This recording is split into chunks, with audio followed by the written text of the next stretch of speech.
All right, so the next event from the Roaring Twenties that we're going to discuss is known as the Scopes trial. It's also known as the monkey trial, okay? And we'll get into why it's called the monkey trial in just a second. But the Scopes trial. It started out with Tennessee passing a law against the teaching of evolution, okay? Now, evolution goes back to Charles Darwin and his theory of evolution, saying that, you know, the creatures on Earth have slowly evolved over time to their present form. All entities on Earth, including humans, okay? So evolution, in this particular case, was pertaining to the evolution of man is what they were looking at in particular.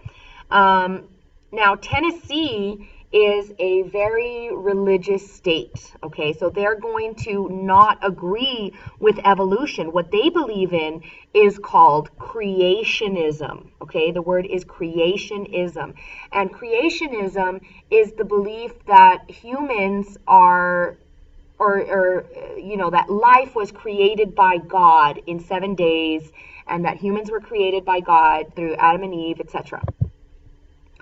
Okay, so there was kind of a little conspiracy to get this law removed. But before you can challenge a law, if you know anything about the three branches of government, before you can challenge a law, you need to have somebody actually break the law so that way it can be challenged.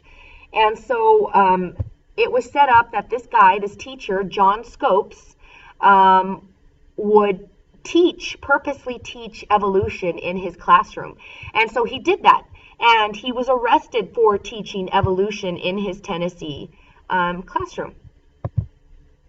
So basically what the Scopes trial was about was religion versus science. Science being the theory of evolution and knowing that over time humans have evolved, taken the form of monkeys, etc. So that's where that term monkey comes from, okay? Because people were saying, oh, we don't come from monkeys, God made people, yada, yada. And that, because that is what religion teaches. It teaches creationism.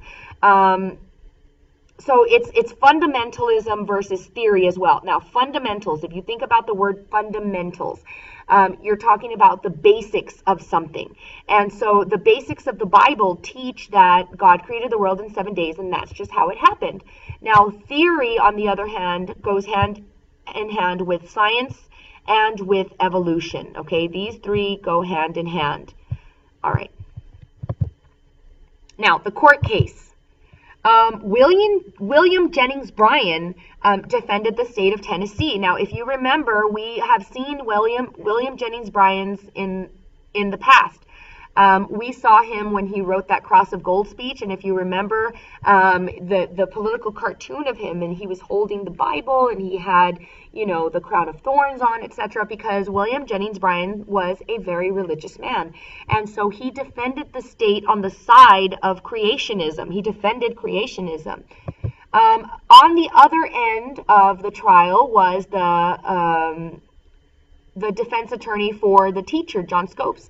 And this was Clarence Darrow, okay? Clarence Darrow was a very liberal, very leftist attorney. And he was also well known for helping to defend Seco and Vanzetti, if you remember those Italian anarchists. So he was already a well-known attorney, very good attorney, and so these two attorneys go head-to-head in the Scopes monkey trial. And this was a huge, huge sensation because this court case was it was the first to be broadcasted over radio. And so people had a huge interest in who was going to win this case. It happened over summer, and the stakes were really high. People were hot, and people were upset. No, in the end, Scopes lost. Clarence Darrow lost to William Jennings Bryan, but he only had to pay a $1 fine, which he never did. All right, so that's the end of the video. That's all you got to watch. There's only going to be one. Have a good day.